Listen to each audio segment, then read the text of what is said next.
Hey my dudes, Spud Cubs here. Hope you're having a wonderful day today, because I'm hoping to make it even better. That's why today, I'm talking about From the Depths. Again. Why? So in the past few weeks, From the Depths has experienced a ton of changes and updates to the game, with still more to come. St. Nick and his dev team have been hard at work, adding boatloads of fresh new content to the game. We've seen new shaders, new water, new physics, missiles, poles, propellers, rudders, more game options, and a completely customizable user interface.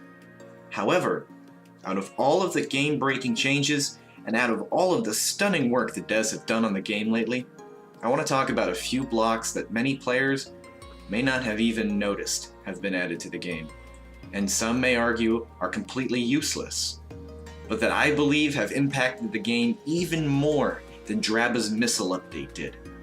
So, let's get right into it. First of all, what are we talking about even? There are a few blocks in particular we're going to be discussing, so I want to go through them really quickly before we continue. First, many of the existing structural block types have gotten new wedge blocks, including wedge slopes, which are ridiculously aerodynamic. Secondly, applique panels are a whole new type of block that functions much like ERA, explosive reactive armor, does as disposable armor, except applique panels are extremely lightweight and as aerodynamic as you'd expect. They also cost about a penny. They're really cheap, seriously. They're ridiculous. Anyway, third, moving on to the decorations section, the new metal and alloy plates act as a tenth of a block, and are especially useful for covering up components on small craft.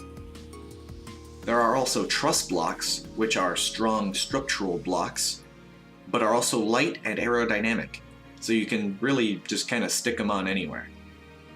And although they did add mimic blocks, I'm going to refrain from talking about them until a later video, since I have some more complicated thoughts about mimics and whatnot. Now that we have that out of the way, I'd like to start talking about why these blocks have made such a large impact to the game. The first thing these blocks did was give the players a ton of new ways to make what they want, and especially control how they want it to look. The lighter weight blocks on the list have certainly made small vehicles much easier to make, and the smaller blocks like plates and panels have enabled certain things to be covered up without affecting the weight or cost of anything severely. Sometimes you don't even notice that they're there. The addition of these certain small blocks has given us players the ability to sculpt our creations. But that already brings me to my next point. Having structural blocks that are cheap, light, and aerodynamic makes the production of aircraft in the game extremely efficient. You can easily make a swarm of fast, powerful jets with little impact to your economy, as long as you're using these blocks.